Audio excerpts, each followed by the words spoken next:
Dia Permata tewas dibunuh pembantunya, ibunya, nyawa dibayar dengan nyawa. Dia Permata Harisma, 27, tewas dibunuh oleh pembantu rumah tangganya Dia Permata Harisma, 27.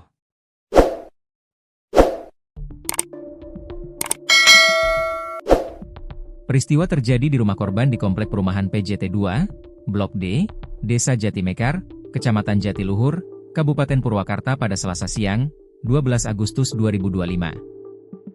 Atas kematian anaknya yang mengenaskan, Ibunda Dia Permata Harisma bernama Yuli Ismawati, 55, berharap pelaku dapat hukuman setimpal atas perbuatannya. Nyawa dibayar dengan nyawa, katanya. Kesedihan mendalam masih dirasakan Yuli Ismawati, 55, ibu dari Dia Permata Harisma, 27, yang tewas secara tragis. Dia Permata Harisma ditemukan tewas mengenaskan dengan banyak luka tusuk di rumahnya di Komplek Perumahan PJT 2, Blok D, Desa Jatimekar, Kecamatan Jatiluhur, Kabupaten Purwakarta pada Selasa siang, 12 Agustus 2025. Jenazah Dia pertama kali ditemukan pembantunya. Kepedihan Yuli Ismawati makin dalam setelah mengetahui siapa pembunuh putrinya tersebut. Sosok yang diduga menjadi pembunuh justru adalah orang yang selama ini dianggap keluarga sendiri, Ade Mulyana, 26.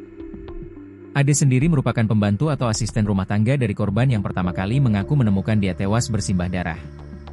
Yuli mengungkapkan keterkejutannya saat mengetahui identitas terduga pelaku. Enggak menyangka sama sekali. Kan ternyata dia itu orang yang selama ini dekat dengan anak saya. Bekerja ikut anak saya, ujar Yuli dengan suara berat saat ditemui tribunjabar.id di kediamannya, Perum POJ Sadang, Desa Cisereuh, Kecamatan Kabupaten Purwakarta, Rabu, 13 Agustus 2025. Yang membuatnya semakin tidak percaya, Ade Mulyana sempat menunjukkan reaksi emosional yang kuat saat kejadian. Pada saat kejadian itu, justru yang paling histeris dia. Seolah-olah dia yang paling kehilangan, ucap Yuli. Menurut Yuli, selama ini dia tidak pernah bercerita ada masalah dengan Ade. Hubungan mereka pun tampak baik-baik saja. Enggak ada masalah. Mungkin karena dianggap sudah seperti keluarga.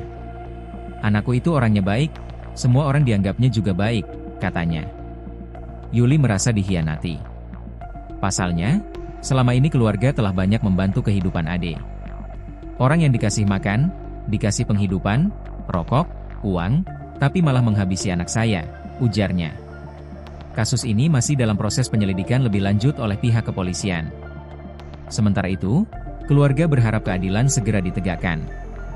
Kan dia bunuh anak saya, nyawa dibayar dengan nyawa, tapi sesuai di proses hukum. Jadi sesuai, makanya semua diserahkan kepada kepolisian, ucap Yuli. Diketahui sebelumnya, Dia Permata Harisma, 27, warga Komplek Perumahan PJT 2, Blok D, Desa Jatimekar, Kecamatan Jatiluhur, Kabupaten Purwakarta ditemukan tewas bersimbah darah di dalam rumahnya pada Selasa, 12 Agustus 2025, siang. Dia ditemukan tewas bersimbah darah di dalam rumahnya, dengan sejumlah luka pada tubuhnya.